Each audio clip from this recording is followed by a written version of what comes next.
Frederich foi o primeiro grande ídolo do futebol brasileiro. É o tigre, conheceu o esporte com Charles Miller e o reinventou com o drible curto e a finta de corpo.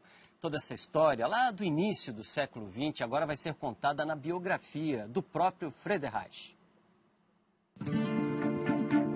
O carioca César Oliveira vive entre livros. Ele trabalha como editor, levando ao público textos de autores do presente e do passado. Por isso, ficou feliz recentemente quando recebeu uma doação de obras antigas, todas sobre futebol. Pareciam apenas papéis velhos, esquecidos, aparentemente sem valor. Mas algo naqueles calhamaços chamou a atenção. Tinha uma pasta rosa com uma numeração simples na capa. Quando eu abri, tinha uma letra muito bonita, uma letra cursiva, escrita Frederich é o tigre de 1 a 135. E quando eu abri, lá pelas 2h30 da manhã, para minha surpresa, o texto começava Apareço eu. É uma coisa emocionante, uma descoberta assim, sensacional, realmente emocionante.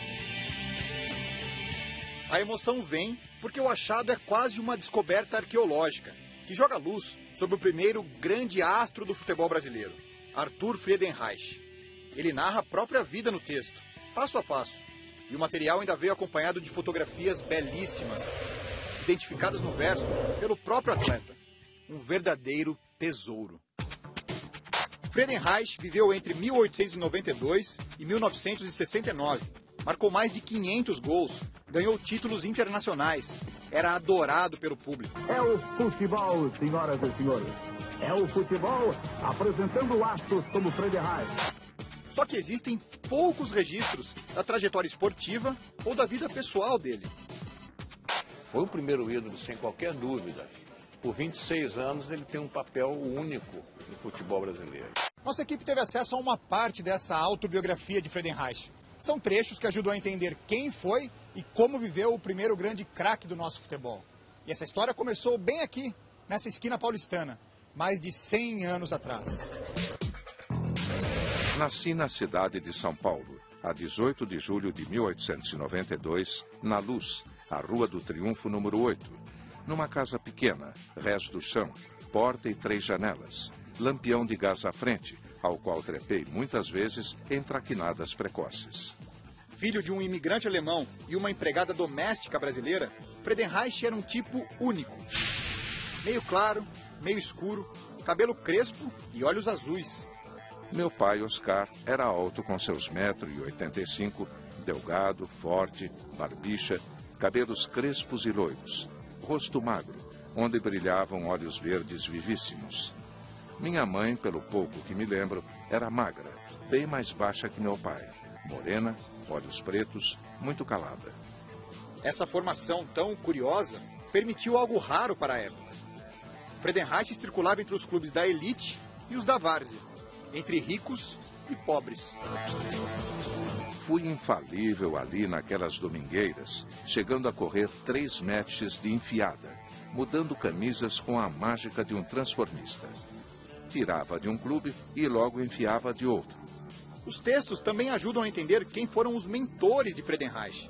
Ele chegou a aprender com Charles Miller, o inglês que trouxe o futebol ao Brasil, e deu ao estilo europeu toques bem diferentes. Fui aperfeiçoando meus recursos olhando Charles Miller, chutando a redonda sob seu olhar, que foi assim como o meu professor primário no futebol. Mas coube a Hermann Friese, que fora campeão no futebol alemão, me ensinar o secundário e o superior. Com ele, comecei a subir a ladeira e cheguei à efetivação no nível mais alto do futebol. E o Friedenreich surge como esse jogador que tem uma certa habilidade, um jogo sinuoso, tem um jogo mais leve, menos bruto do que os jogadores da época. É também o primeiro grande nome da seleção brasileira. Em 1919, no Campeonato Sul-Americano, a atual Copa América, Friedenreich marcou o gol que valeu o título contra o Uruguai. Nascia ali a idolatria em torno do nome dele. Ele foi carregado pelas ruas do Rio de Janeiro. Isso é uma primeira manifestação assim da massa em torno de um nome do futebol. Ele era tão importante que transcendia os gramados. Nos anos 30, chegou a abandonar a carreira de atleta. Mobilizou companheiros e montou um batalhão de esportistas para lutar na Revolução de 32 contra o governo de Getúlio Vargas. Ficou vários anos no fronte, foi dado como morto, mas voltou da guerra e retomou a carreira. Com esse material precioso, César encontrou também uma carta de Joana, esposa de Friedenreich, autorizando a publicação das memórias. E é justamente o que ele deseja fazer.